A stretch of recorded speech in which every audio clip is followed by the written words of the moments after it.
tarde mais uma vez aí. Estamos começando mais um dia, o segundo dia da Airbase 2020. Já teve muita coisa hoje, tá? Quem pôde participar aí das sessões técnicas dos workshops. A gente teve, já pela manhã ainda, né, teve o primeiro minicurso aí, com o instrutor Lucas falando sobre como é que as máquinas enxergam.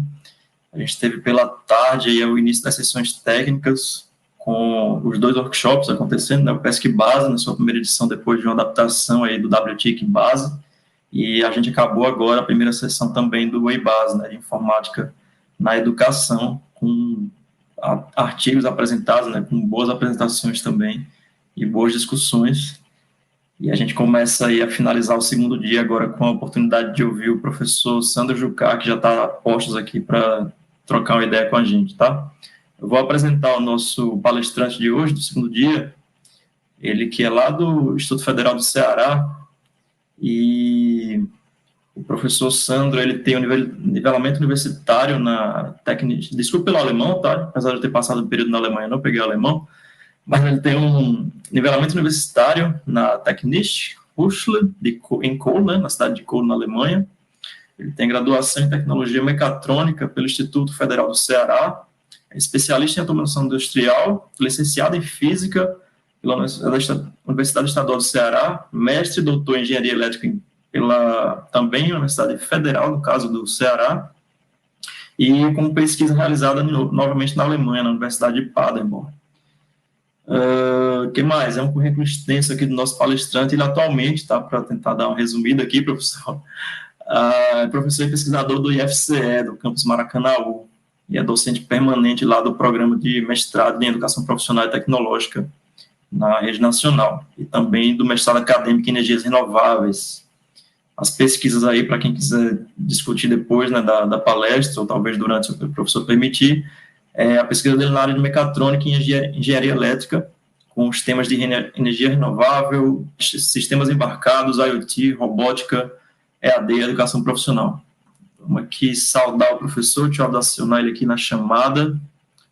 Professor Sandro, seja muito bem-vindo para nosso evento aqui, que teve essa mudança, não era para acontecer presencialmente, e aí acaba que agora vai ter que ser virtual, vai ter que ter essa adaptação aí, né? Muito obrigado. Muito obrigado, Felipe. Espero que esse encontro, esse momento seja agradável para todos nós. Vou mostrar um pouco aqui sobre alguns projetos de robótica educacional e IoT, e espero que a gente possa difundir essa ideia e para que a gente possa depois aprender com os novos projetos realizados pelos alunos e professores que participam da RBIs. Então é isso. Vamos compartilhar a tela. Quem compartilha, você pode compartilhar, Felipe? Compartilha sim, já está no ar aí. Só colocar a sua apresentação. Pronto. Então, nós vamos falar sobre exemplos de aplicações práticas de IoT e robótica educacional utilizando sistemas embarcados, né? Eu sou o professor Sandro, como o Felipe falou, eu sou professor do IFCE, e a gente compõe um grupo chamado sãoSB.org, que aí depois eu explico melhor que grupo é esse, né, mais na frente. Tá? Então, o que é a internet das coisas, né? A internet das coisas, ela é um movimento hoje que tem mais de 50 bilhões de aparelhos conectados e dispositivos na internet. Então, dentro desse conceito amplo de internet das coisas, tudo aquilo que é conectado à internet é considerado internet das coisas. Seja um celular, um tablet, um PC, um microcontrolador e etc. Então, é um mundo hoje cada vez mais conectado, onde nós temos dispositivos, equipamentos eletrônicos, caixas eletrônicos, em que eles têm conexão e a partir daí a gente consegue interagir no mundo virtual, né? A gente consegue monitorar fenômenos físicos e etc. E também consegue realizar o controle à distância, utilizando a internet.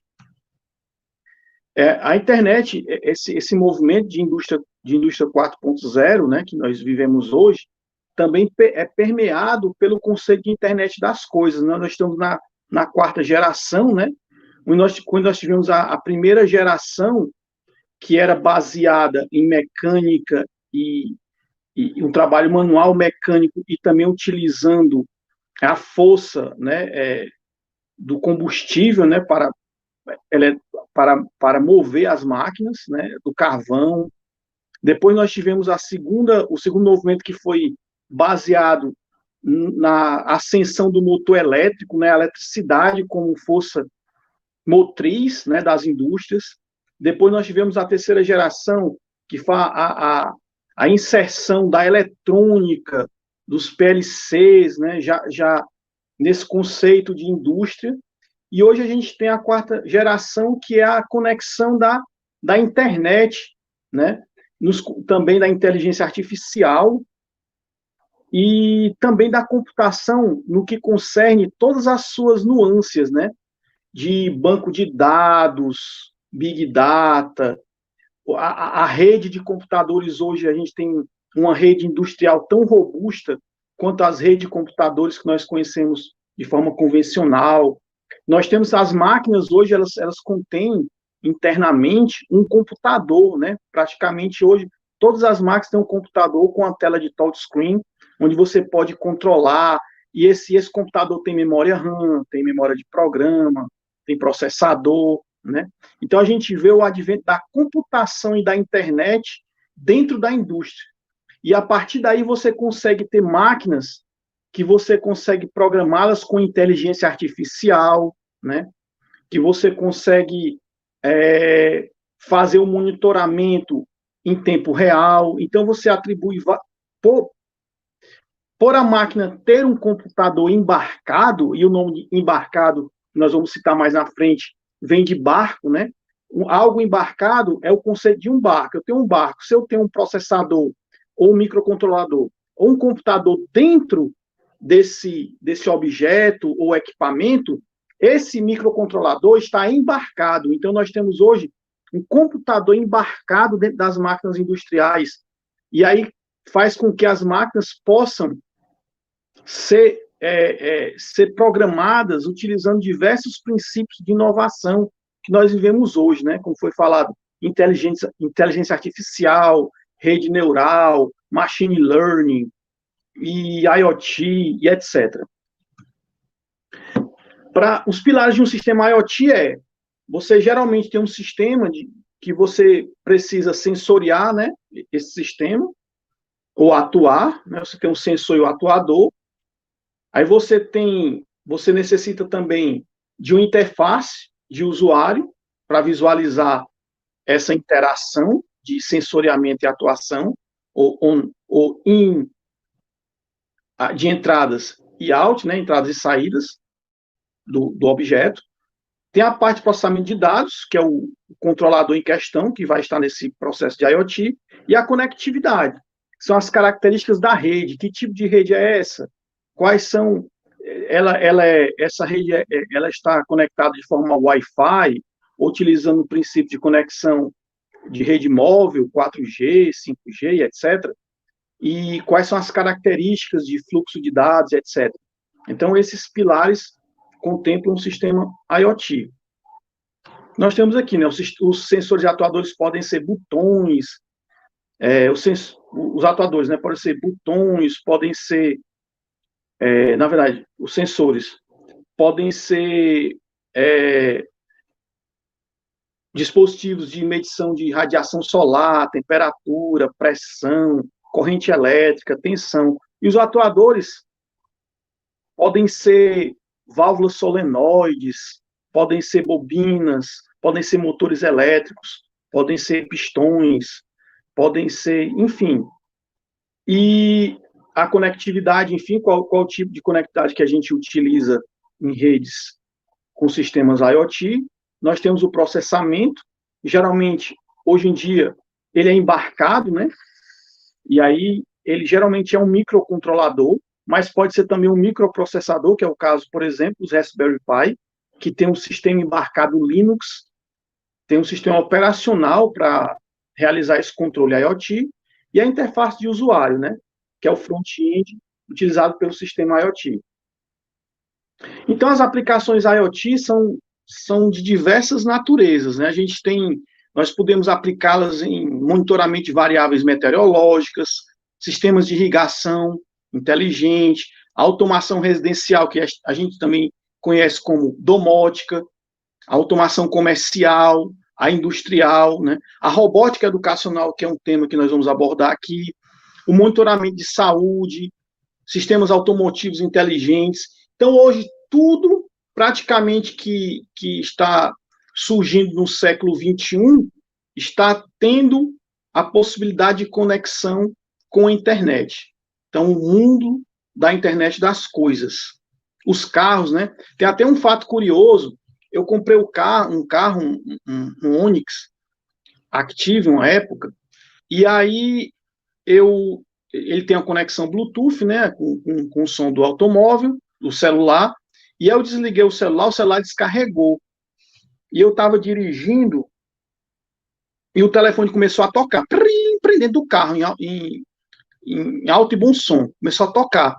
E eu fiquei um pouco assustado, porque eu olhei para o celular e disse, mas como é que pode? Meu celular está descarregado. Será que eu tenho outro celular conectado dentro do automóvel? Só que eu estava só.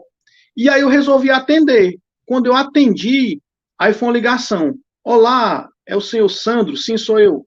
É porque o seu sistema de rastreamento está se vencendo.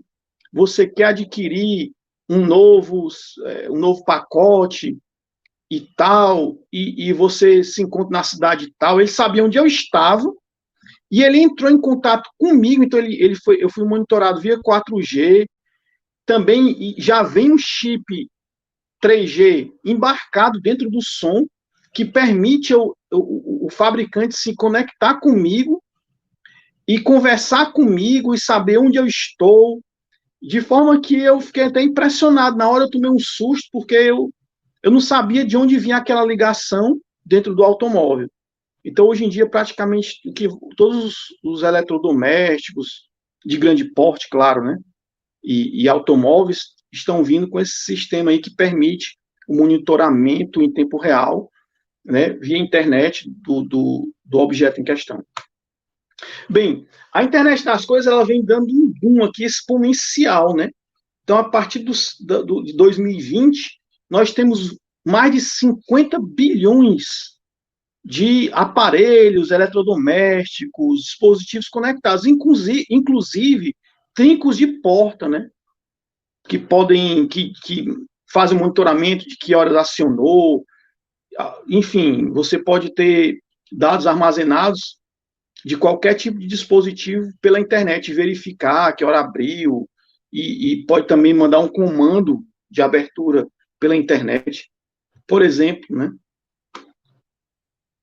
Então, algumas características importantes da internet das coisas é a velocidade, né, que você tem para atuar o eletrodoméstico em questão e para verificar uma determinada variável. A latência, né, quanto tempo essa mensagem chega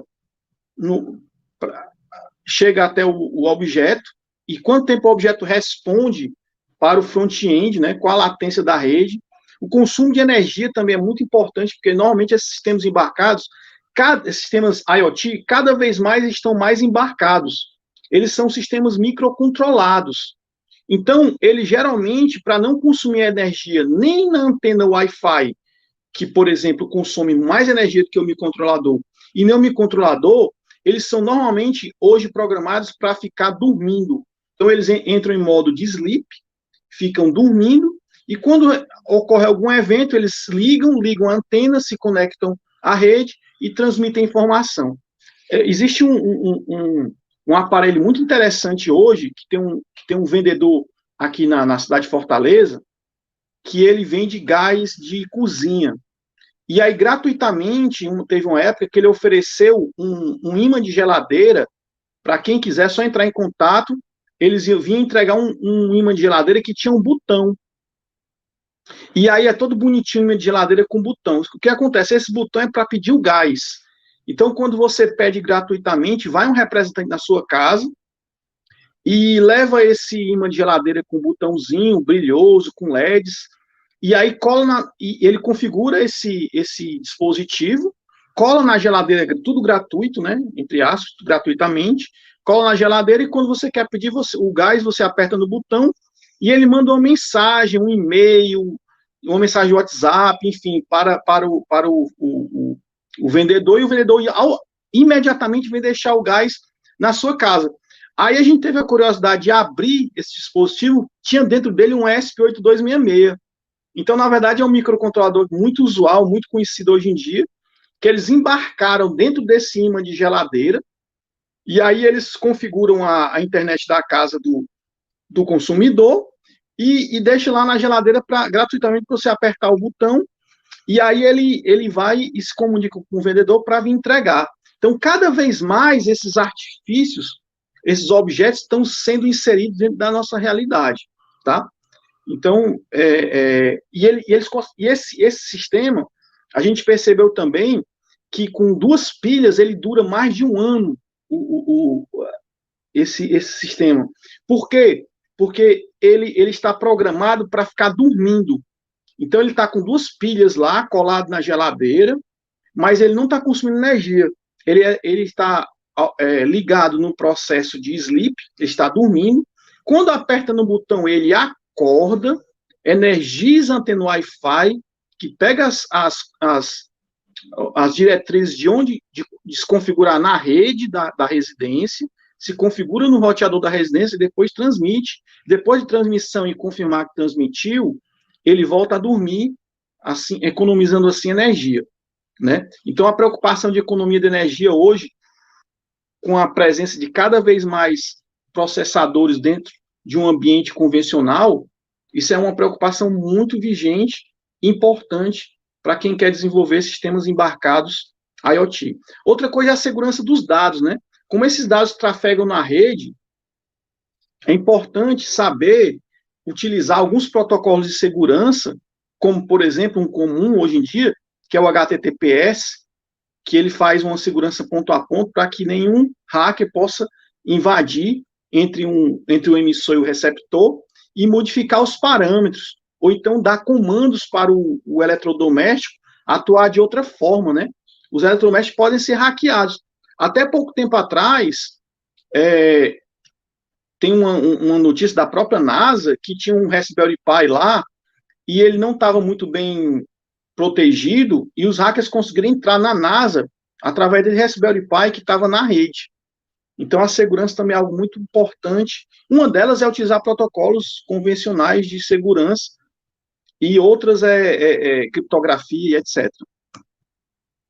Alguns exemplos de microcontroladores utilizados em IoT, né?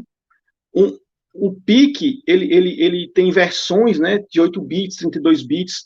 Tem um sistema do PIC também, que tem uma antena Wi-Fi, que eles fabricaram há algum tempo atrás, que nós chegamos a utilizar, que eu vou mostrar mais na frente.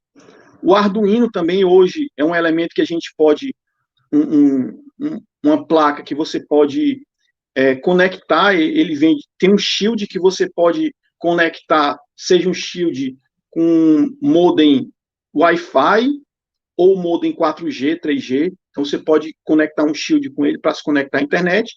E tem a família ESP, da Espressif, que tem o ESP8266, os mais comuns, né, e o ESP32, sai uma nova versão agora do ESP32, inclusive, e ele já vem com antena embarcada. Então, esse microcontrolador, ele já saiu de fábrica, para vocês terem uma ideia, pasmem, ele saiu de fábrica com antena Wi-Fi, custando cerca, na sua versão mais reduzida, $1. Então, ele modificou a quantidade de dispositivos microcontrolados conectados à internet para realizar tarefas de monitoramento e controle. Então, a grande transformação, na minha opinião, de aplicações IoT surgiu com a expansão da Espressif, que também é interessante. A Espressif é um fabricante chinês, e eles são fabricantes de antenas Wi-Fi. E aí não foi o microcontrolador de 32 bits, que é muito potente, não foi o microcontrolador que ganhou uma antena, foi a antena Wi-Fi da Espressif que ganhou um microcontrolador, e a partir daí eles chamaram de microcontrolador para aplicações IoT. E ele até hoje é de muito baixo custo, e comparado custo-benefício em relação aos outros microcontroladores, tá? Então, é uma ferramenta excelente para quem quer desenvolver projetos embarcados, de baixo custo, de conexão com a internet. São a família ESP8266 e a ESP32. E o nosso conhecido Raspberry Pi, né? Que é um sistema embarcado computacional, que ele é um computador, na verdade, né?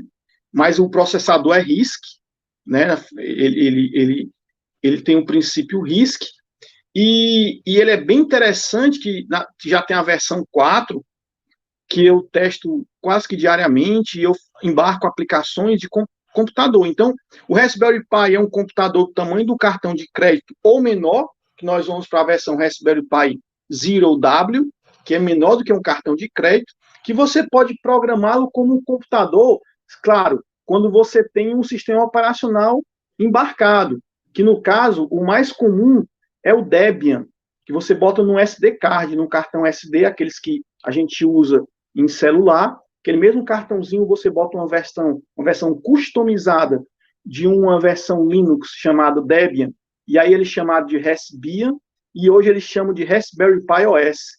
E aí você embarca essa versão, que você também pode diminuir mais ainda se você quiser, você pode tirar a interface gráfica e etc. E aí você tem um sistema operacional que você programa para uma determinada aplicação. E aí você tem um sistema embarcado Linux agora, IoT, que aí esse Raspberry Pi, ele tem, na sua versão convencional, ele tem interface Ethernet cabeada, e ele tem também uma antena Wi-Fi. E o Raspberry Pi Zero W, que é muito pequenininho, menor do que um cartão de crédito, tamanho de menor do que um Arduino, inclusive, ele tem simplesmente antena Wi-Fi. E aí é que tá, o Raspberry Pi foi um dispositivo que surgiu idealizado para ensinar informática em baixo custo para crianças da África, do tamanho do cartão de crédito. E aí eles incorporaram a esse computador de baixo custo, inicialmente ARM, né? Eles incorporaram entradas e saídas. E incorporaram algumas características, como tinha um microcontrolador, e esse microcontrolador tinha interface serial, interface SPI, tinha atributos de microcontroladores convencionais aplicados em sistemas embarcados e etc. Eles fizeram que esses pinos de I/O que vinham do ARM também tivessem características aplicadas a microcontroladores convencionais, como falei, interface serial, interface SPI, interface 2C. E aí o mundo da eletrônica começou a utilizá-lo também como dispositivo aplicado à eletrônica, a sistemas embarcados, a IoT. E aí, como ele tem um sistema operacional embarcado, normalmente é o Linux, Debian, aí você tem a capacidade de um computador aplicado ao processamento de entradas e saídas, interface de usuário. Então, ele hoje é uma excelente ferramenta para aplicações IoT. E não somente IoT, né?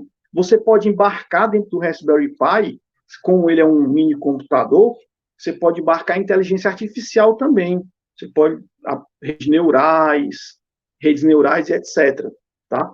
Então, vamos lá para os primórdios. A gente, como grupo Som USB, a gente começou a utilizar, lá em 2007, ainda o PIC USB. A família PIC lançou na época não tinha, o Arduino estava surgindo, no Brasil não tinha nem chegado direito, mas não tinha o ESP8266, o ESP32, não tinha, assim, o Raspberry Pi não era muito conhecido. E aí o que acontece? A gente começou a usar o PIC, porque tinha uma porta USB embutida, e a gente vai e começa a utilizar essa porta USB para ser uma interface de comunicação e gravação do microcontrolador, de forma nativa. Lembro que não tem um chip conversor USB serial, que o Arduino usa para fazer a gravação. Ele nativamente, de fábrica, tem uma porta USB. E essa porta USB, Só um minutinho. Essa porta USB, ela... Essa porta USB,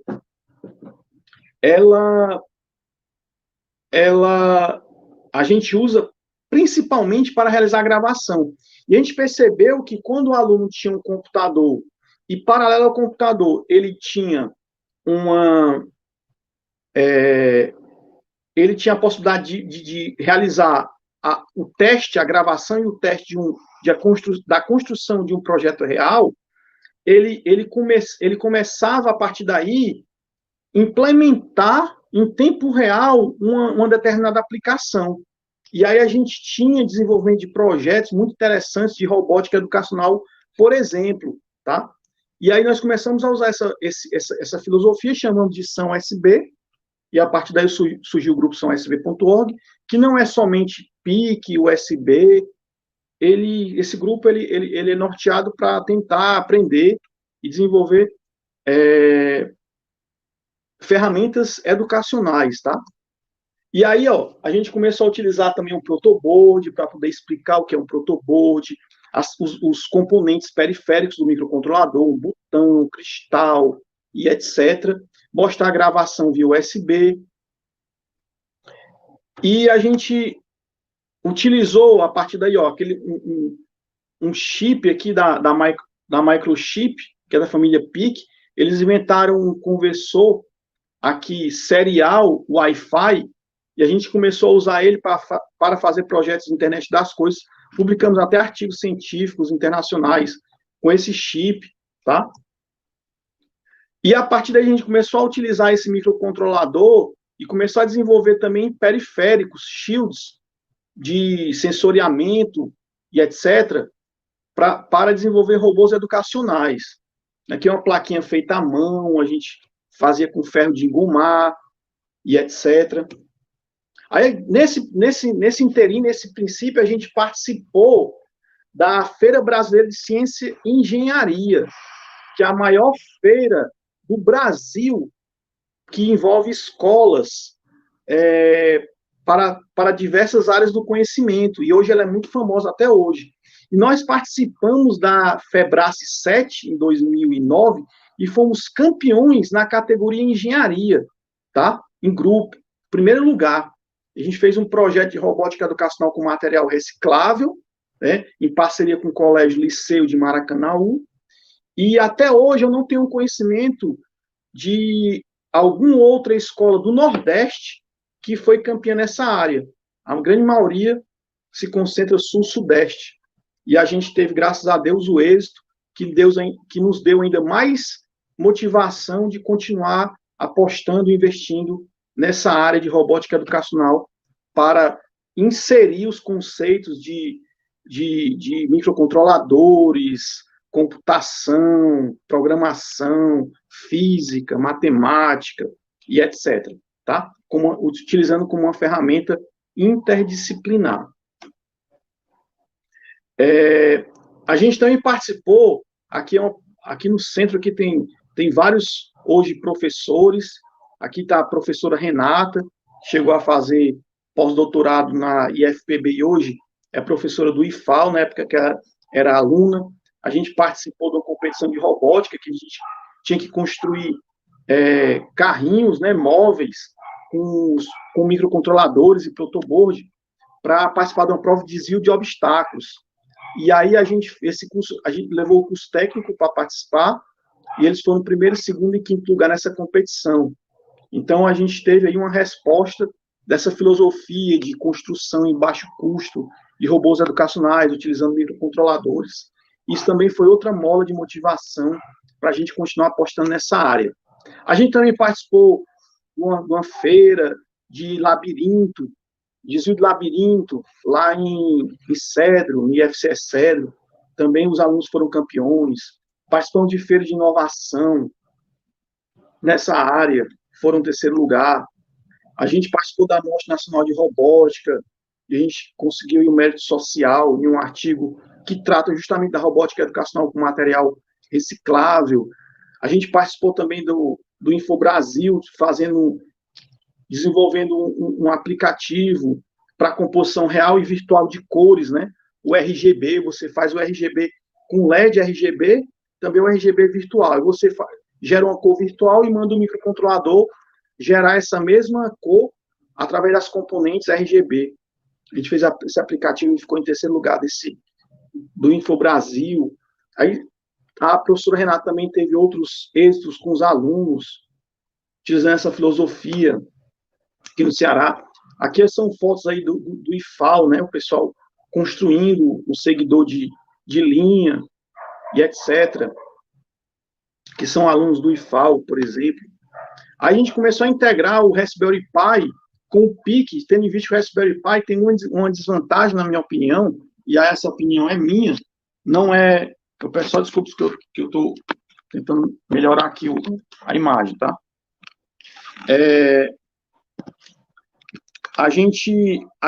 O Raspberry Pi tem uma desvantagem, na minha opinião. E aí essa desvantagem ela é bem crucial. Até hoje eles não embarcaram dentro da placa um conversor analógico digital.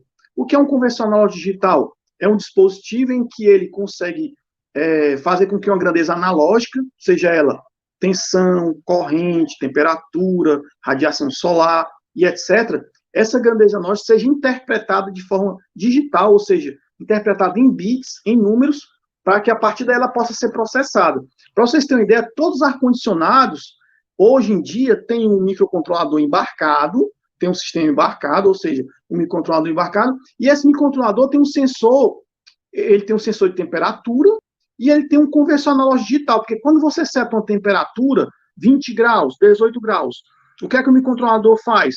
Ele fica verificando o sensor de temperatura, se chegou a 18 graus, se chegar a 18 graus que você setou, e como é que ele sabe que é 18 graus? O sensor de temperatura sente, aí chega no conversor analógico digital do microcontrolador, ele interpreta aquele valor analógico numa grandeza digital, e essa grandeza digital ele processa, faz comparações dentro do algoritmo que está programado dentro dele, e aí ele atua desligando o compressor para que não precise mais resfriar a sala e manter a temperatura onde chegou, né?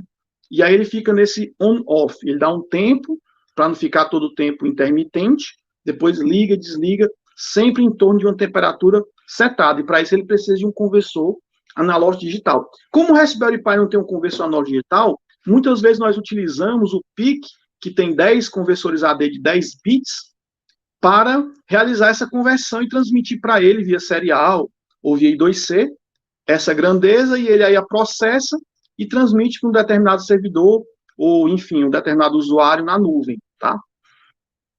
E aí nós temos vários modelos de RPI, né? Nós temos desde o Raspberry Pi Zero W, até hoje o 4.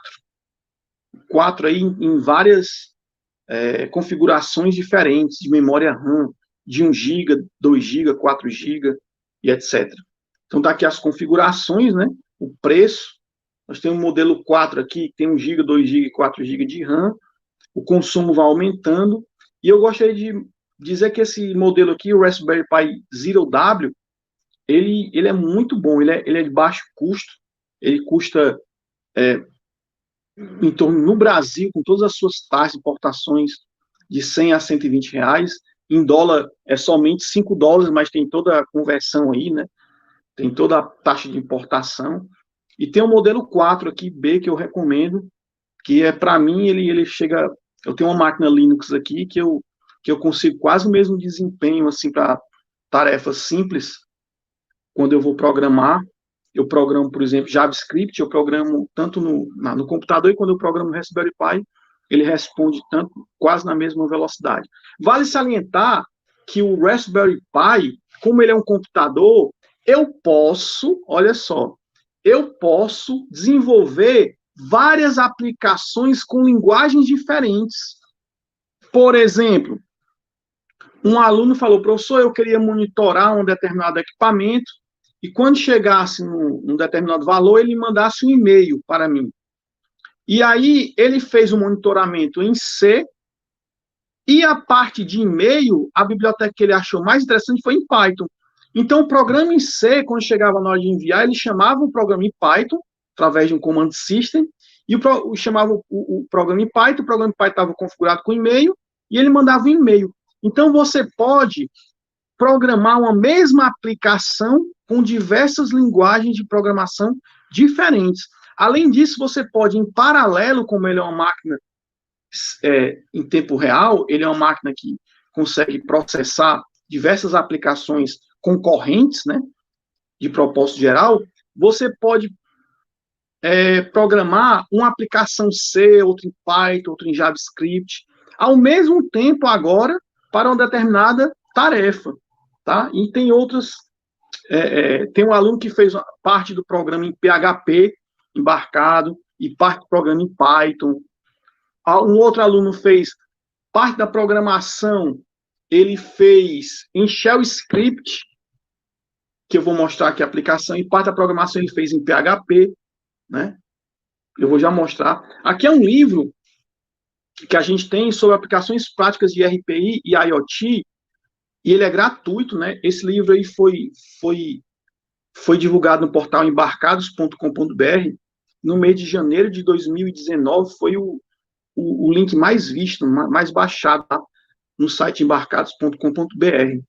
Esse livro, como ele é gratuito, ele foi muito baixado, está sendo baixado também, tá bom? Vale salientar que o Raspberry Pi, ele é um computador de baixo custo e tamanho reduzido, né? Como eu falei, ele pode ser tamanho do cartão de crédito ou bem menor do que um cartão de crédito. E aí, ele é utilizado até pela NASA. Tem um projeto da NASA chamado AstroPi, né? Consiste em transportar várias placas de Raspberry Pi que vão ser aplicadas em naves no espaço, tá? E aí eles fazem um projeto, eles dão a tarefa, e os alunos das escolas tentam programar aplicações. Vale salientar também que para a NASA só deixa ir para o espaço aquilo que é testado, retestado, que tem alto índice de qualidade e de tolerância a falhas. Então, o Raspberry Pi é uma máquina fantástica.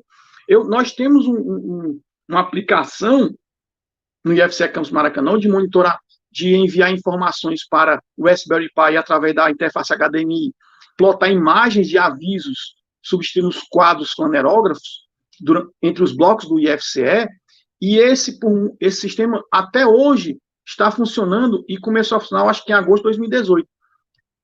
Nunca queimou um Raspberry Pi. Até hoje está lá. E alguns são expostos não a céu aberto, mas ao ar livre. Então recebe todo aquele ar poluído e nunca queimaram, nem oxidaram. E pasmem, nem o SD card, até hoje, depois que nós programamos um sistema que evita gravação contínua, intermitente, desde as modificações que nós fizemos a partir do ano passado, nenhum SD card queimou, e eles são utilizados quase que diariamente.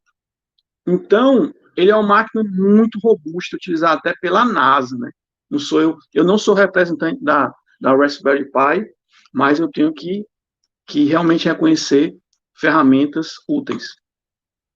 A partir dessa ferramenta, dessa plataforma, nós publicamos alguns trabalhos reais. A gente faz o projeto e a gente descreve o projeto e publica. Então, a gente tenta aliar sempre a teoria à prática, tá? Muito obrigado a vocês que estão participando da live, fazendo comentários, tá bom? Então, a gente publicou um capítulo de livro internacional aí, ó, que foi um sistema de aquisição de dados para plantas fotovoltaicas, e aí todo esse processo de parceria de sistemas embarcados IoT com energias renováveis surgiu lá quando eu fazia doutorado, no ano 2014, em parceria com o professor. Eu fiz mestrado em energia solar em 2002, energias renováveis, em 2004. Então, em 2002, quando eu comecei a falar de energia solar e pesquisar sobre energia solar, o pessoal me chamava de doido, de procurar o que fazer, que eu viajava no espaço, que eu era lunático. E hoje a gente sabe que tem uma expansão aí real de geração de energia solar fotovoltaica nas residências. Então, eu comecei a pesquisar energia solar em 2002 a 2004, Em 2009, desculpa, não 14, 2009 eu entrei no doutorado, 2008, 2009, e aí eu comecei a parceria com o professor Paulo de embarcar e fazer aplicações, professor Paulo Carvalho, da UFC e do Laboratório de Energias Alternativas, LEA. A gente começou a fazer aplicações embarcadas reais em geração de energia solar fotovoltaica. E a partir daí surgiram algumas publicações, entre essas esse capítulo de livro internacional. Também outra publicação aqui na I3E América Latina sobre um bombeamento fotovoltaico também monitorado, controlado pelo Raspberry Pi.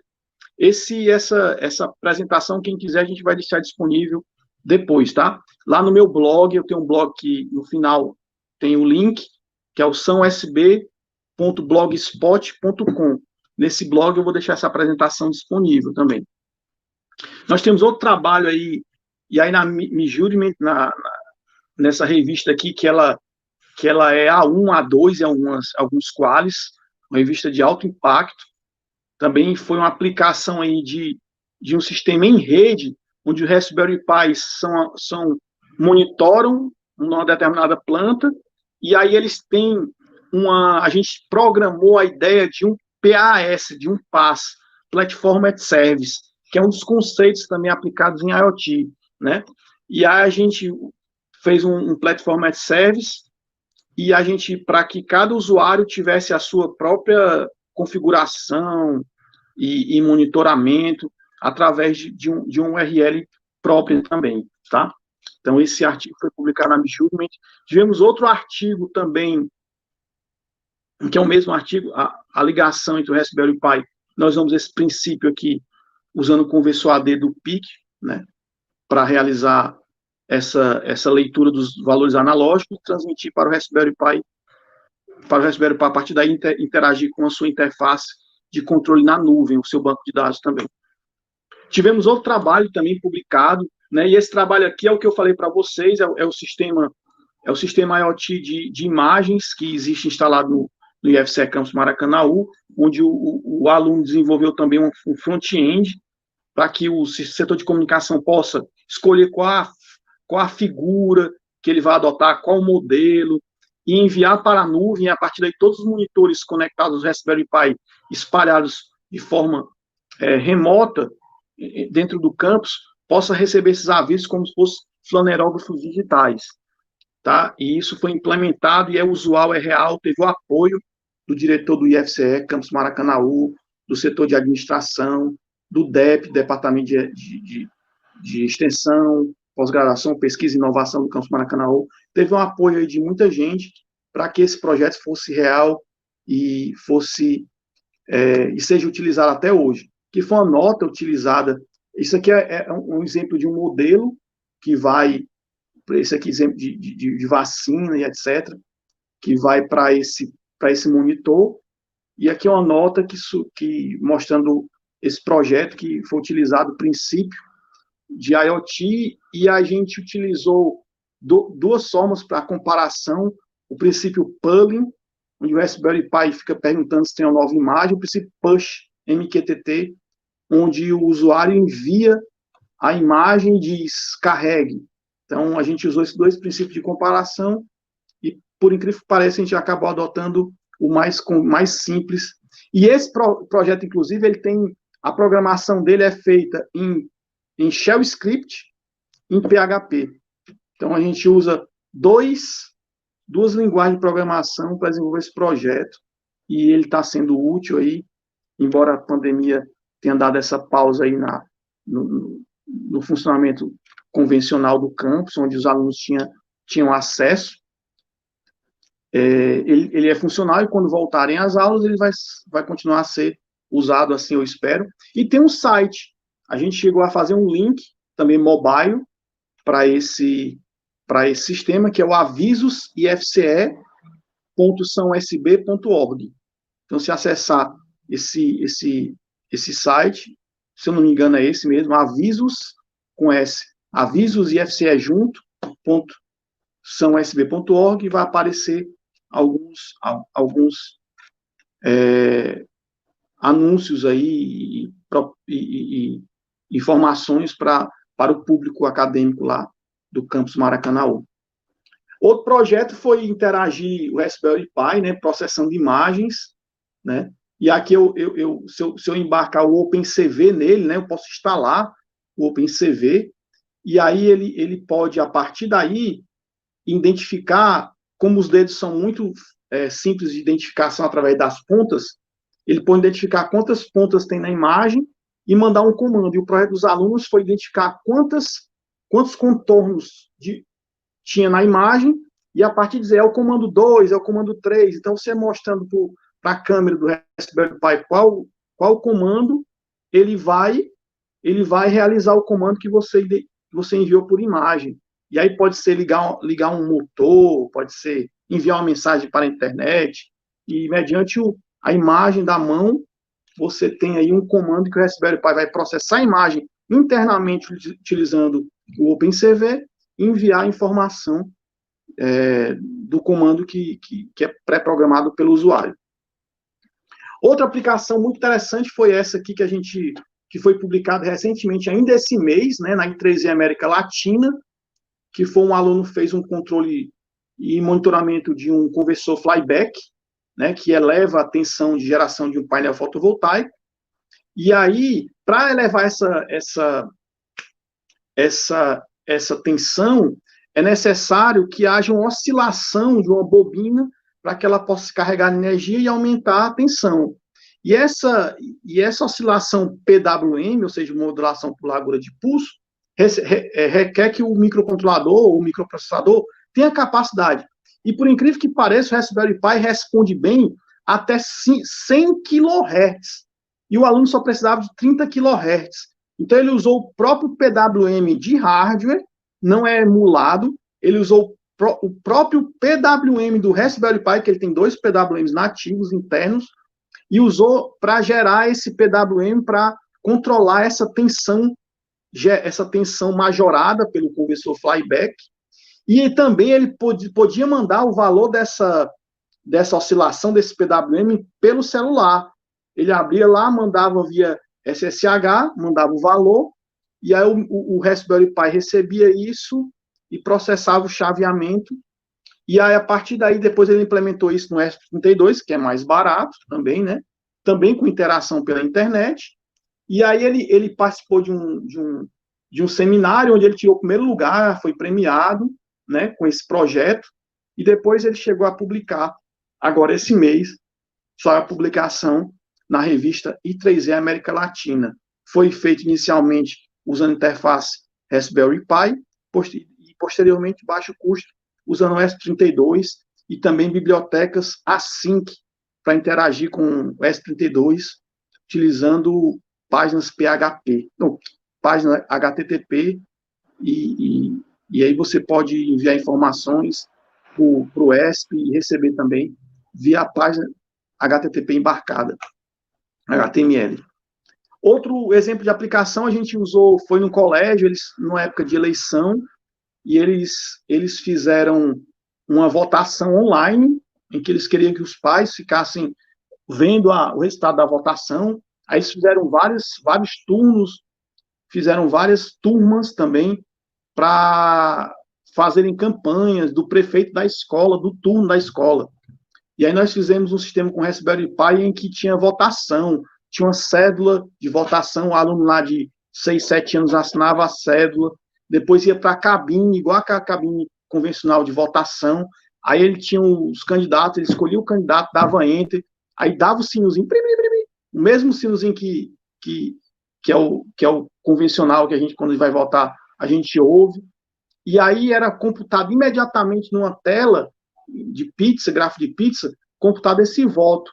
E a gente implementou nessa escola, e foi muito interessante, porque foi bem, os alunos interagiam pela internet, os pais puderam assistir, e a gente, e aí o meio de comunicação ficou sabendo, fez uma matéria sobre isso, né?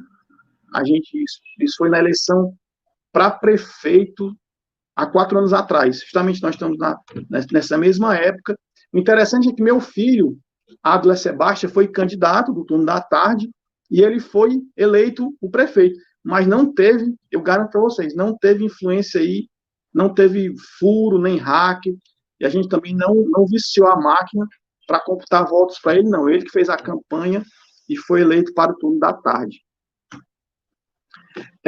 Outra ferramenta muito utilizada para IoT, né, são os microcontroladores 32 bits, o ESP32 e o ESP8266, muito por ele ter uma antena Wi-Fi embarcado, também por ser de baixíssimo custo em relação a outros microcontroladores com antena Wi-Fi, e também por uma comunidade que fez o seguinte, a comunidade conseguiu embarcar ele na plataforma Arduino, conseguiu fazer bibliotecas em que você escreve como se fosse para Arduino, e essa biblioteca ela é convertida em linguagem C para esse microcontrolador. E aí essa interação entre a linguagem Wiring do Arduino e a linguagem C para esse microcontrolador, essa possibilidade que usuários do Arduino pudessem interagir com esse microcontrolador, deu uma expansão, um boom, que até hoje a interface Arduino é muito útil para esse microcontrolador, inclusive, mas também existem outras plataformas de programação, como a Platform.io, que você pode programá-lo em C++, né? E aí, na verdade, as bibliotecas Wiring são C++ do Arduino, etc.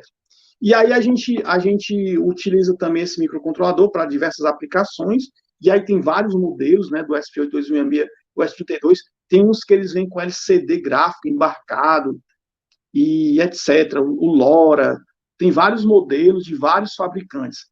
Interessante que eles vêm encapsulados num sistema de pinos, e aí ele é chamado, muito conhecido como Node MCU, né? Que nada mais é do que o ESP8266 ou o ESP32 embarcados num sistema de pinos. Aí uma aplicação que nós temos no laboratório que a gente ensina lá no IFCE, que é o LAESE, Laboratório de Eletrônica e Sistemas Embarcados, e aí um aluno, professor, eu vou fazer esse projeto, e aí eu vou colocar um ESP8266, um sensor RFID para ler carteira de estudante, ou carteirinha de metrô, e aí ao aluno, os bolsistas vão aproximar a carteirinha, e aí ele vai identificar e mandar a informação que horas o aluno entrou, abrir a porta, identificar que horas ele entrou, que horas ele saiu. Então, fazer esse controle IoT, né? Além de abrir a porta, possibilitar o acesso, ele também registra quem entrou, porque cada carteirinha tem a sua identificação, e aí nós fazemos um cadastro, né? Nós fazemos um cadastro, quando entrar esse número é o fulano de tal. Então, há um cadastro, quando ele aproxima, eu sei quem é, e aí eu sei que horas ele entrou, e na hora de sair, a gente recomenda que ele também passe, para a gente identificar a saída. Então, é um sistema que está usual, funcional, até hoje, bem, com a pandemia, mas até antes da pandemia, ele estava sendo usado, e ele parou pouquíssimas vezes. Parou justamente quando faltou internet. Aí nós estamos implementamos a característica de o sistema não depender da internet. Então, o sistema IoT robusto é aquele que o I do internet não depende o T de coisa, think, não depende do I de internet. O T não depende do I. Então, IoT, internet das coisas. A coisa não pode depender da internet. Então, a gente fez um sistema onde a gente coloca uma parte de memória, de identificação dos cartões internamente na memória do ESP, né, na memória SPIFS, que a gente colocou lá um sistema de texto, que ele faz a varredura, a comparação, e se está localmente, ele libera, e depois ele alimenta isso de forma virtual para a nuvem, tá? Então, a gente fez esse controle para evitar a dependência da internet e vem funcionando aí já há 4 anos, eu acho, por aí, 3 a 4 anos. Aqui é um sistema implementado, a gente foi co-orientador da Renata, né? Eu fui co-orientador, o professor Paulo Carvalho foi orientador, e o professor Ingo Stadler, da Fachhochschule, da Technische Hochschule Köln, hoje, né, que era, na minha época, eu estudei lá, quando na graduação, alguns anos da graduação, fiz uma parte da graduação lá, era chamada de Fachhochschule, hoje é chamada de Technische Hochschule.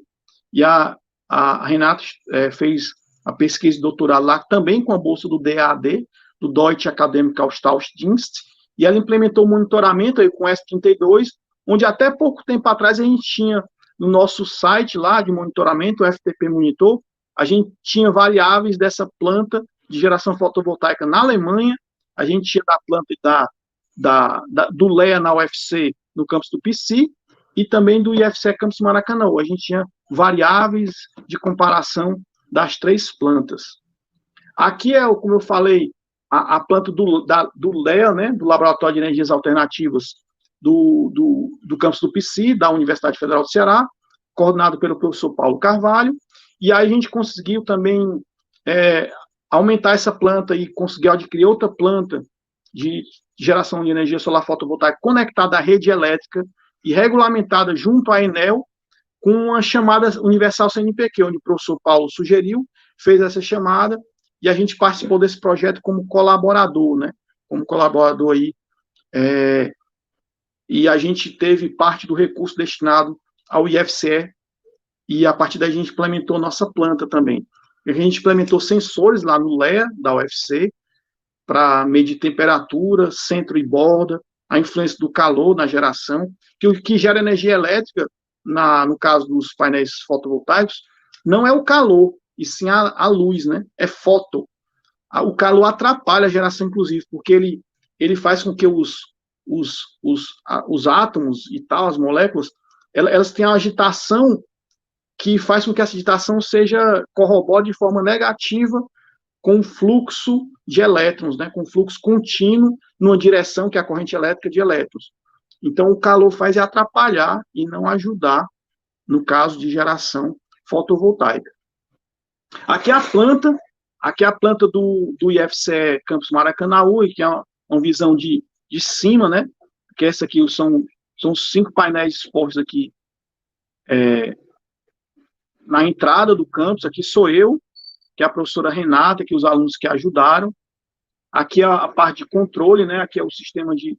Inclusive, esse fabricante, PHB Solar, ele tem um monitoramento IoT de todas as plantas que eles vendem, e a gente implementou um monitoramento paralelo ao deles, colocando sensor de corrente e tal, para a gente verificar também e fazer uma comparação do monitoramento de tensão e corrente gerada. Aqui, a string box, a caixa de controle de entrada dos painéis, e aqui é um sistema de monitoramento IoT implementado no trabalho de doutorado da Renata também, onde ela implementou para medir várias variáveis, radiação solar, temperatura, velocidade de vento, próximo aos painéis. E aqui são exemplos de gráficos, né?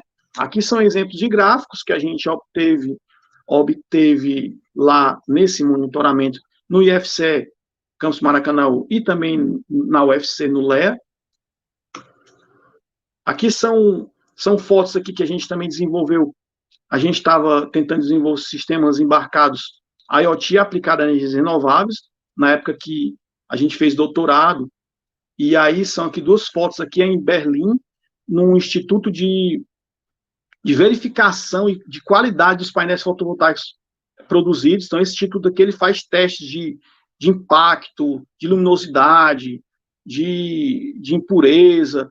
Então, esse instituto ele dá um selo de qualidade aos fabricantes de painéis fotovoltaicos, e a gente foi visitar, que é o professor que nos recebeu, né?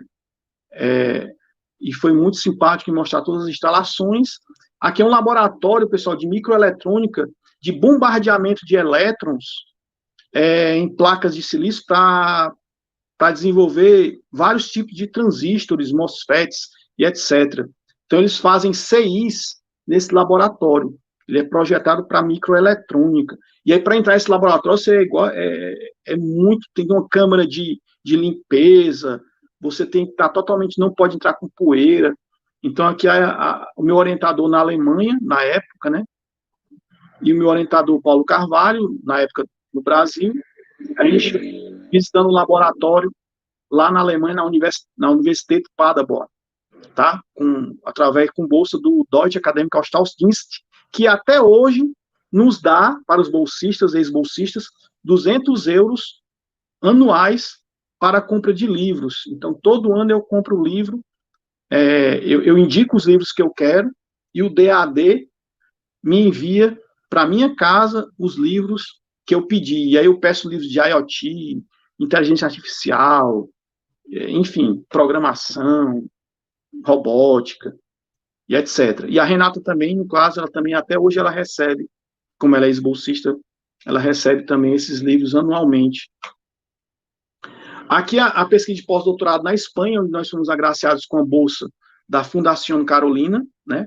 A gente fez uma pesquisa de pós-doutorado também, monitoramento IoT aplicado à geração de energias renováveis, no laboratório de energias renováveis da Universidade de Cádiz, né, na cidade de Algeciras, e a gente publicou alguns trabalhos, entre eles a gente publicou no ICREPIC, que é um evento que também gera revista indexada pela CAPES, Qualis CAPES, e essa revista, REPQJ, a gente publicou os 3 trabalhos, e aqui é a apresentação de um dos trabalhos na Universidade de Tenerife, nas Ilhas Canárias, né, onde no final da estadia, da estadia do pós-doutorado, a gente vai apresentar os trabalhos aprovados na ilha de Tenerife.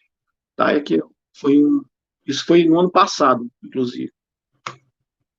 Então, meu contato, eu sou o professor Sandro Jucá, o blog é esse, são sb.blogspot.com, praticamente tudo que eu falei aqui está no blog, mais detalhado, tem códigos, tem link de livros para baixar, inclusive lá tem um dos posts, são, acho que 4 ou 5 livros, links de livros para baixar, alguns de forma gratuita, tá?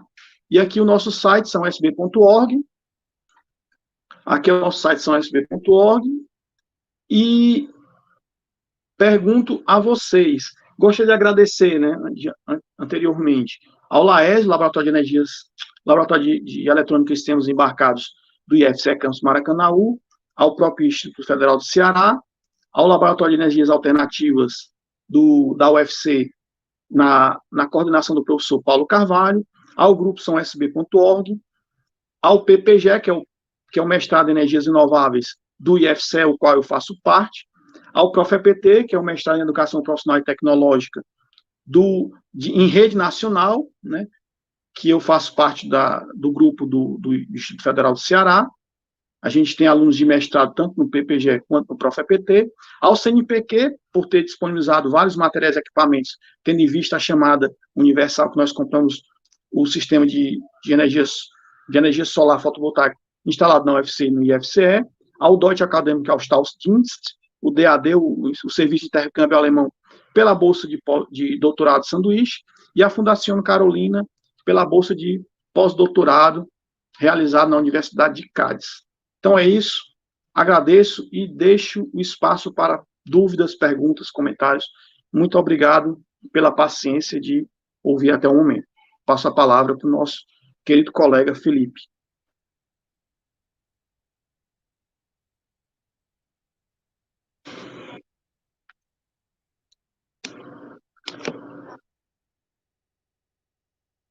Não, Felipe, eu não estou ouvindo. Toda vez esse bendito microfone aqui tem um automático nele aqui. Professor, eu estava agradecendo aqui pela palestra, tá? Foi excelente mesmo, vários comentários elogiando, tanto no YouTube quanto em grupos fechados aqui no WhatsApp. Gostando bastante do conteúdo.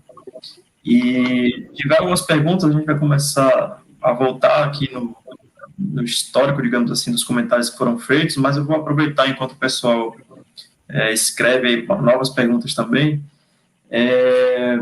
Eu acho que eu não vou entrar ainda no assunto que um dos participantes colocou, daqui a pouco a gente entra na questão da educação, mas eu vou pegar o gancho aí pelo final, com relação à tua experiência, né, a experiência que vocês tiveram na Alemanha. A gente começa a ver, talvez a minha pergunta vá dar o gancho para a próxima do Ivan Noé, o professor Ivan Noé que também está acompanhando a gente, que com essa experiência que você teve na Alemanha, talvez eu tive experiência não tão parecida, não tão longa, com projetos mais longos, mas eu tive uma experiência rápida, e a minha parte é mais da área de redes, de computação, desenvolvimento de software. Para a parte aí de robótica, você acha que a gente está... Assim, eu sei que é uma pergunta talvez seja meio óbvia, mas o que é que a gente precisa fazer, né, na verdade, para chegar no nível educacional, talvez, e aí vai entrar depois na pergunta do Ivan Noé, mas para que a gente chegue no nível educacional de ter mais, se é que não já tem, né, e aí vai depender da sua visão, para que a gente chegue no nível que seja mais difundida aí a questão de você utilizar microcontroladores, de você ter isso como uma coisa mais acessível, digamos, a mais laboratórios e universidades pelo Brasil, né? Talvez pela região Nordeste. Bem, respondendo a tua pergunta, Felipe, qual foi a universidade que tu foi na Alemanha? Eu fiz o estágio de pesquisa lá no Karlsruhe Institute of Technology e eu dei uma passadinha também, só para apresentar um trabalho, mas eu não conhecia essa parte de robótica, né? Só fiquei na parte de desenvolvimento. Eu conheço de passagem, ampassão, esse instituto em Karlsruhe, porque minha tia mora lá, inclusive. E eu cheguei até aí o ano passado, em novembro do ano passado, eu cheguei a dar uma passada lá, e fui visitar minha tia e conheci a universidade também. É muito bom. Em relação à tua pergunta, a primeira coisa que eu tenho a dizer é que o Brasil não é a Alemanha. Então, o Brasil não tem infraestrutura e nem os recursos econômicos, financeiros, para comprar materiais e equipamentos de alto custo para desenvolver robôs. Então, a gente tem que considerar a nossa realidade socioeconômica. E, a partir daí, por isso que a gente tem que desenvolver a nossa robótica baseado no que a gente pode fazer. Uma das formas que a gente tem de trabalhar em robótica e não tentar desenvolver o mesmo nível que o Japão e a Alemanha desenvolvem, porque eles têm muito recurso e muito apoio político e muitos programas, a gente tem que buscar o viés baixo custo, buscar ferramentas em que a gente possa software livre, utilizar a plataforma de sistemas microprocessados e microcontrolados que sejam de acesso econômico, financeiro dos alunos. Então, a gente busca desenvolver robótica, e aí a gente vai mais para a parte de IoT, né, na parte de serviços, utilizando materiais de baixo custo, visando com que o aluno também possa adquirir e ter esse equipamento para desenvolver. E as universidades, com certeza, com o tempo, comprarão mais equipamentos, mas a nossa realidade sempre tem que ser considerada baseado na nossa condição econômica.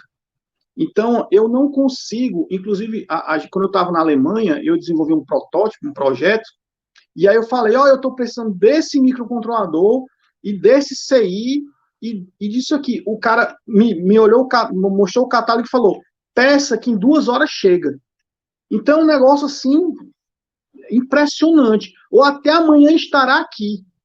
Então, você aponta o dedo, a universidade tem recurso de você comprar imediatamente aquilo que você pensa como pesquisa. Lembrando que a pesquisa não é que aquele material ou equipamento vai ser definitivo no produto final, mas eles têm recurso disponível para pesquisa. E tem um programa de incentivo à compra de materiais e equipamentos. Eles compram muita coisa, às vezes, que na pesquisa que não serão úteis. Então, a nossa realidade é diferente. Então, a gente tem que sempre prezar, utilizar software livre e comprar e pesquisar no mundo ferramentas de baixo custo para que os alunos possam adquirir também e, a partir daí, a gente começar a desenvolver tecnologia. Tá? Então, sempre visando a nossa realidade socioeconômica.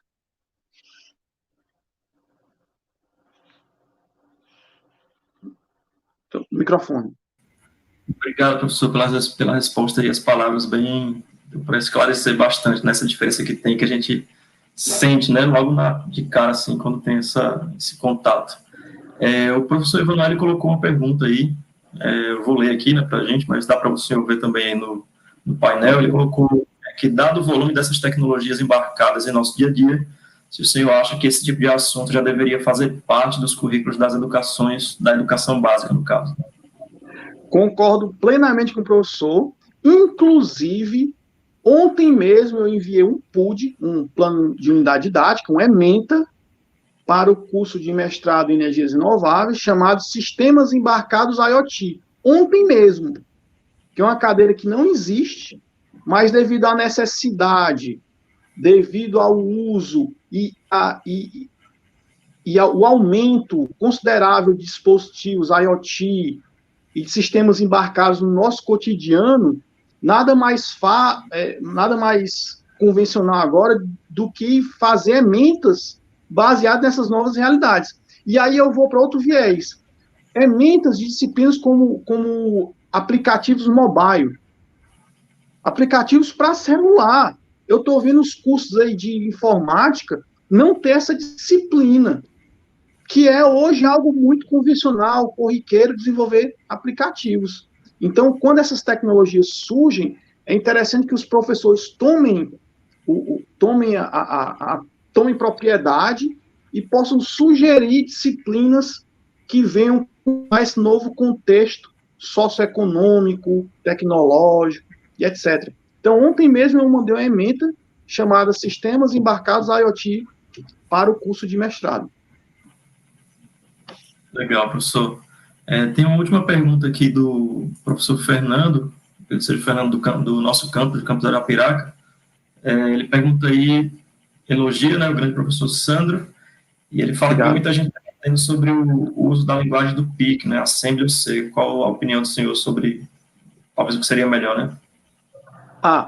Vamos lá. O Assembly, quando surgiram os microcontroladores surgiram ainda com gravação ultravioleta, gravação ultravioleta. E aí, só quem manipulava esses chips microcontrolados eram os especialistas, que não podiam queimar, porque você só grava ultravioleta uma vez. E essa programação era muito direcionada para fazer com que esse código ele fosse interpretado e convertido imediatamente através de um montador, de um assembler, em um byte hexadecimal, ou byte binário. E esse montador, essa forma de programação era chamado de uma linguagem, essa metodologia de programar uma linguagem que fosse montada e essa linguagem fosse interpretada por um assembler em código hexadecimal, ela foi chamada de assembly, porque ela tenta imitar qual é a sequência serial de como o processador vai interpretar cada byte. E aí, é a forma mais próxima do hexadecimal, hoje, a linguagem é o assembly. Quando você programa em assembly, com certeza, você está entendendo todos os periféricos internos do microcontrolador. Você está configurando os bits de cada periférico, você está trabalhando com um acumulador, né? com processamento, com o tamanho da memória. Então, para aprender em Assembly é muito rico, porque o aluno vai conhecer como, entre aspas, como o processador processa, mediante o seu sistema periférico que ele tem lá, quais o hardware que ele tem disponível. Então, para aprender é excelente. Só que aí veio o C, a linguagem C, veio para, através de poucas instruções, você determinar tarefas. Por exemplo, para você fazer um delay, um tempo, em Assembly você tinha que fazer vários loops no processador para ele parar numa determinada parte do programa. Já em C você tem a função delay. E essa função delay, ela interpreta vários comandos Assembly. Então, para otimizar a programação de tarefas dos microcontroladores, começou a haver a migração dessa linguagem que era mais próxima do binário hexadecimal ou hexadecimal, começou a migrar para uma linguagem que fosse mais prática, que é a linguagem C, que hoje, vamos dar, entre aspas, que o pessoal chamava de alto nível. Então, assim, se a gente entender como se funciona o processamento, o barramento de controle, barramento de dados, barramento de endereço, a unidade lógica aritmética, o acumulador, se o professor souber dar esse conceito e conseguir inicialmente mostrar em que se transforma a compilação, que é o código em C, para o código Assembly, eu acho que ele pode migrar já a partir daí começar a falar em C propriamente dito, né? Começar a trabalhar em C, porque otimiza. Tem muitas bibliotecas de alto nível que facilita e que diminui o tempo de desenvolvimento de um projeto. Agora, somente falar de uma linguagem de alto nível e dar comandos diretos, sem explicar como isso acontece internamente, isso pode ser um risco, que é o que a comunidade Arduino comete. Eles fazem bibliotecas prontas ele usa uma linha de comando e acha que a partir daí ele já sabe dominar toda a ferramenta. Então, você tem que ter os dois lados. Tem que entender como é que a máquina funciona e usar assembly é uma forma muito interessante de explicar isso, mas também tem que saber otimizar o projeto, diminuindo o tempo de construção e programação. Então, eu uso C hoje para tentar otimizar o tempo, mas eu me preocupo, às vezes, não sempre, em explicar como aquilo é interpretado e processado pelo processador, tá certo? Então, hoje eu recomendo usar C, porque tem mais bibliotecas, mais recursos, mais os microcontroladores. Os microcontroladores que usavam Assembly, que é o 8051, PIC, ainda podem ser usados Assembly, mas, assim, existem modelos como o S32 que não tem a versão Assembly, só tem a C. Então, recomendo utilizar o C, mas não perder aquela característica da montagem, explicar como é que funciona a montagem do código Assembly hexadecimal, mostrar como é o processamento dessa máquina. Porque se o aluno consegue respeitar uma máquina RISC de 8 bits e chega até a fazer, existe um projeto que o cara fez um videogame VGA, RGB, com som, imagem colorida, joystick, usando um PIC 8 bits. E eu tenho esse vídeo, e um aluno nosso, e aí o cara disponibilizou um código russo, um aluno nosso conseguiu até reimplementar ele no Laese. Então, se você consegue respeitar uma máquina de 8 bits com 2 kilobytes de RAM, e você consegue fazer um videogame, com certeza esse aluno que consegue fazer isso, numa máquina muito maior, ele vai conseguir fazer muito mais coisa. Então, a gente tem que respeitar o pequeno para poder compreender o grande. Então, eu acho a gente não deve esquecer o assembly, mas para otimizar códigos e projetos é melhor usar o C. Essa é a minha resposta. Mais uma pergunta, obrigado, professor. Mais uma pergunta aqui do professor Fernando, ainda na mesma linha de tecnologia, sobre onde utilizar, né, e qual utilizar na educação. Ele perguntou o que o senhor acha das tecnologias gratuitas, como ThinkSpeak, App Inventor e Tinkercad. Eu acho que toda tecnologia gratuita ela é bem-vinda, sabe, pessoal? Porque embora algumas tenham algum viés de propaganda, mas eu acho que a gente tem que começar a sair do mundo proprietário, sabe? Eu acho que como a nossa comunidade ela é em grande parte carente, eu acho que todo o App Inventor, essas plataformas IDE Arduino, enfim, o Platform.io, todas essas IDEs, essas interfaces, o Tinkercad, software de simulação, elas são muito bem-vindas e eu acho que a gente tem que cada vez mais adotar isso para evitar pirataria, né? Porque quando eu falo Proteus, eu posso ter a licença, mas quando eu divulgo isso numa sala de aula, os 30 alunos não têm licença em casa. Então, eles vão usar, geralmente, nem sempre, eles vão usar a versão craqueada. Quando eu falo de MATLAB, aí os alunos vão usar, geralmente, a versão craqueada. Então, a gente tem que buscar sistemas, softwares, ferramentas que sejam gratuitas. Então, tudo aquilo que vem para ser de graça e tenha contribuição no processo de ensino-aprendizagem, na minha opinião, é bem-vindo. Nem que não tenha tanta tecnologia ou seja tão avançado, mas serve até como um objeto de comparação com outros que também são gratuitos.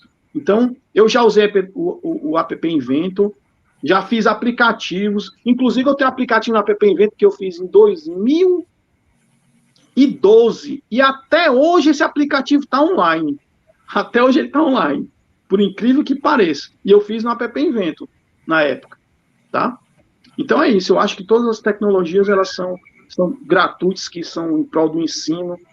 É interessante para servir como exemplo, para servir como objeto de comparação.